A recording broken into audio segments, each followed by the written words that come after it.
Take 17. At least that's what I feel like. I wish you could be with me here this morning. It's been a crazy morning, and I've tried to get this video done. I can't tell you how many times, and something's happened and had to start over. But here we are on Tank, listen to me. Take 55. I don't know. I've lost count, but hope you're having a great week. It's been crazy around here, but it's all good stuff. Tom's doing a virtual Kadesh Life Camp with our teens, and I just pray that that's going well. Pray that they're moved in a way that each one needs to be moved individually so that they can continue their faith journey and grow in Jesus Christ. Myself, a lot of stuff going on with the building. There's some things, for all practical purposes, it's done. Sunday, if you're here, and I hope that you will be, feel free after our services, whatever, to go walk through it, take a peek. I think you're going to love it, but we can't occupy it fully yet until we get our certificate of occupation, and that's kind of one of those things where, again, we're working with the city, and there's some issues with the civil engineering part, water drainage. So until all of that's done, anyway, it's just those kinds of things will drive you crazy. But in the end, it's there. It's a beautiful new facility. We are so blessed here at Mountainside. But go take a peek at it. I also had this morning spent quite a bit of time with some classical conversation homeschool people. They want to use our building, and everybody's frantic for space because so many different entities have cut everybody off from using their facilities, and we don't want to be that way here at Mountainside. And if there's a way that we can help good Christian people out do what they need to do, and still stay within state mandates, that's what we want to do. We want to be known for that in our community. And so we had a long discussion with quite a few moms this morning, and just trying to see how we could make this work. And basically, I know that we can. We are just waiting on the state to say, yes, the kids are going to go back to school. As I felt we needed to at least know that if the state kids were being sent back to school, then it's pretty safe for us to offer our building for some young people, some homeschoolers, you might say. So lots of phone calls, talked with Doug and Susan this morning. They're still in Georgia. Keep them in your prayers, but things are going great. They're having a great time. And anyway, just one of those weeks. You never know when you come in this office if you're going to be able to sit down at your computer and just go to work, or if you're going to be doing who knows what else. And but you get a little bit of both of that. But all I can say is this job is never boring.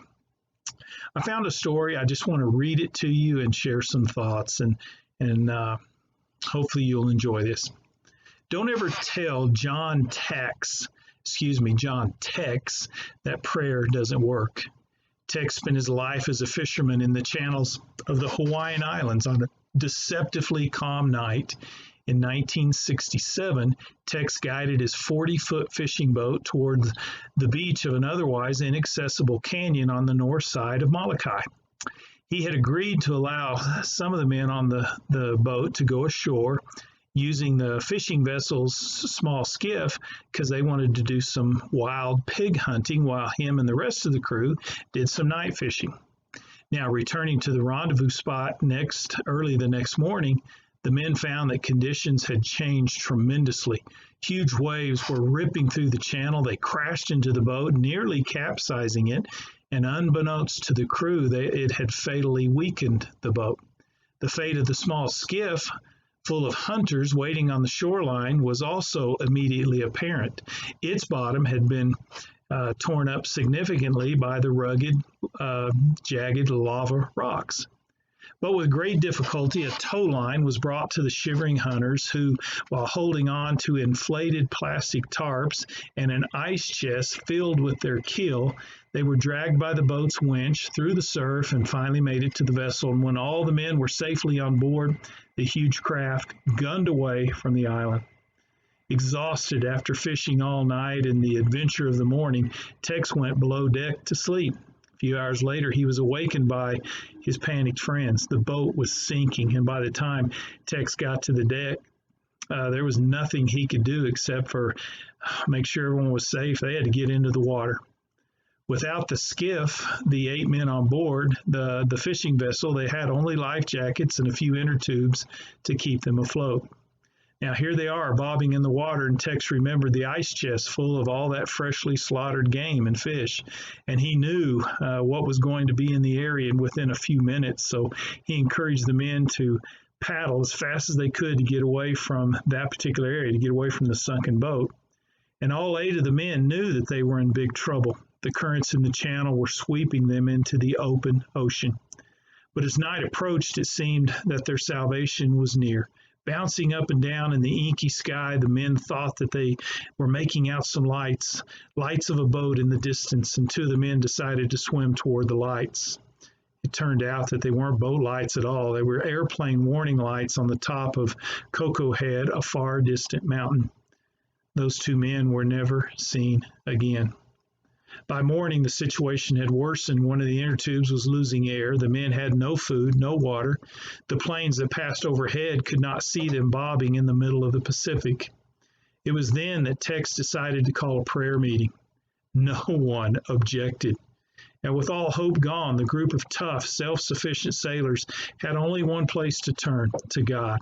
They huddled together in their life jackets and inner tubes, and with loud cries, pleaded for God to intervene. Each one individually. And the moment the last man finished his prayer, Tex looked up. He said, "A stick," he cried out. And the stick was standing vertically out of the water. It appeared to be a fishing buoy or a marker of some kind. If they could just get to it, Tex reasoned, someone might come along to check it out and would find them. At the very least, that it might support the ones who were losing air in the inner tubes. Using all of their energy to fight the current, the men paddled toward the stick, and suddenly the stick began to move rapidly in their direction. The men stopped paddling, stunned and puzzled, and seconds later there was this incredible whoosh that seemed to pull the ocean out from under them, and at the same moment a monster emerged from the depths. It was literally a nuclear submarine. The hatch opened. At some point in time, the captain of the sub came to the observation deck as the men in the ocean were screaming, "We've been rescued!" Huddled below deck, later on and drying off, nursing hot coffee, the 6 tired survivors listened awestruck as the captain explained that it went against orders for him to surface his sub anywhere outside of Pearl Harbor, and that he expected fully to face disciplinary action for what he had done. But he explained softly, he said, "Something beyond my control told me to go to the surface. I can't explain it. Something told me to bring the sub up right then and there, and I did, and there you were." That's a powerful story. It's a true story, but it's just another example of how God answers prayers. And on occasion, God's intervention in our life, it is that spectacular. It's that obvious. I know I've had a couple circumstances in my life where God not only obviously answered a prayer, he did it immediately. And it forever changed me. And there's, of course, other times when he works quietly in our lives and asks us to trust that he has everything under control. Even when things don't work out the way we expect, sometimes we can know that God is there and he cares. We can always be confident that our God is faithful, that he hears and answers us when we do pray. John 16:24 says this, and remember, this is Christ. This is the night before he goes to the cross. He tells the apostles, he says, "Until now, you have not asked for anything in my name. Ask and you will receive. Your joy will be complete." Your joy will be complete. It's hard to know exactly what he means by that, but I have an idea just because of something that happened just yesterday.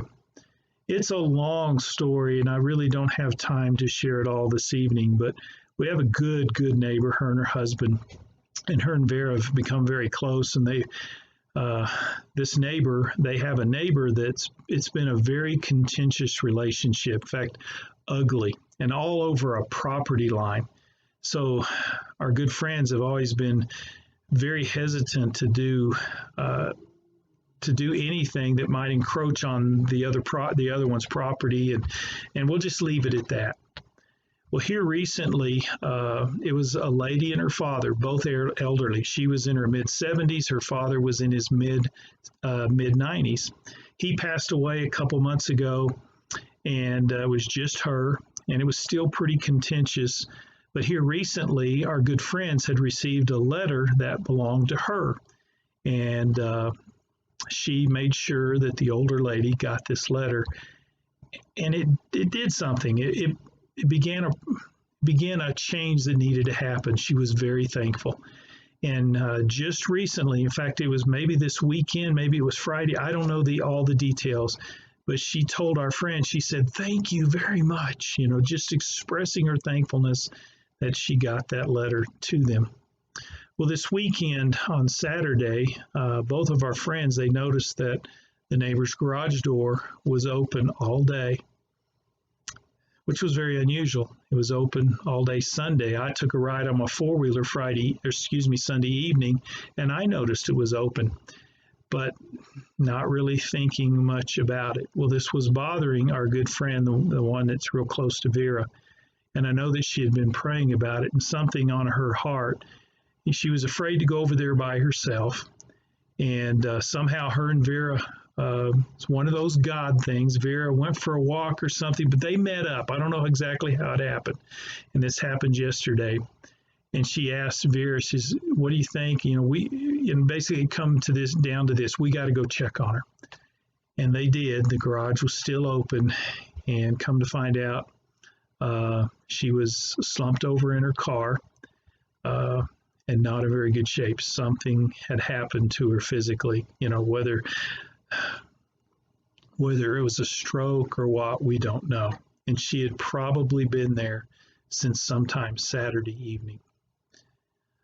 Long story short, Vera and our good neighbor did everything that they could to make sure that she got care as quickly as possible, and continued to be, as helpful as they could when the police arrived, when the paramedics arrived. And long story short, I don't know if she's going to make it or not. She is in one of our local hospitals here in Albuquerque, and they were able to get a hold of some family.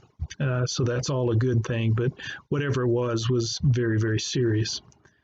But on the other side of this is our good neighbor. She too kept feeling something within her that she knew she had to respond. And praise God, I know she's a believer, and I know she knew that it was God telling her, "You need to go do this. You need to go do this. Get beyond this other stuff, Go check on her. Go look at her. She needs you." However God was doing it, but it was happening in our good friend's heart. And she was nervous about it, and she asked for help. She asked Vera for help. And anyway, when it was all said and done and cleared out, I got home. It was extremely emotional for Vera and our good friend. I don't want to say her name. I don't want to embarrass her, but they cried. They shed a lot of tears together yesterday afternoon. And our good neighbor kept saying, she kept kicking herself, "I should have went over there earlier. I should have done this. I should have done that." And Vera told her, no, it's okay. You did fine. You did all that you could do, and you can't kick yourself for these kinds of things. And she said, "You have to remember this as well. This was God working, bringing this together, getting her the help that she needed at when it actually took place." These things really do happen in life. And my encouragement to all of us, this crazy situation we find ourselves in, what I'm finding out is there's just more and more opportunities for us to witness our faith in Jesus Christ. We're respectful of what's going on, but we don't have to be fearful. We need to be available. We need to be that shot of encouragement to someone who doesn't have what we have. And this is starting to get to them literally in lots of different ways. But we're starting to see that in our communities. We're starting to see people and businesses say, "Whoa, you know, I've had enough. And I'm not saying this is right or wrong. What I am saying is we need to be there for people and encourage them to be righteous in their behavior. And we can do that with our words. We can do that with our actions. We can do that with our attitudes. And I just hope and pray as we continue down this COVID-19 world, this I hate to say it, but this somewhat temporary new normal we find ourselves in, we can make a difference, and we need to make a difference. So look for these opportunities, and just like Vera and our good friend yesterday, you will be blessed for having done so. Hey, thanks for tuning in tonight. Sorry I bored you with, man, I talked a long time, but thank you for your patience. And I just felt it important to share that. Prayers out to the Hannah family. Another blessing. Tom and I went over there yesterday, and you talk about a family that knows exactly where Sam is today. In fact, they're extremely confident it's the Hannah family. And that's the way I want to be. Thank you, Tommy, for your example. And all those grandkids, they were all there yesterday, and it was just a sad but a beautiful scene. But keep the Hannahs in your prayer, and just honor them in any way and every way that you can. There will not be a funeral. If you got the email last night, that wasn't something Sam was real excited about, and they're honoring that. And they're going to do something, just the family themselves, to honor Sam's wishes, but keep them in your prayers, and especially Tommy. She has been as great a caregiver as anybody could have, and but now she gets on with the business of living again without someone that she loved very much, and we can play a big part in helping her get through this time. But thank you guys. Have a great rest of the week. Talk to you later. Bye-bye.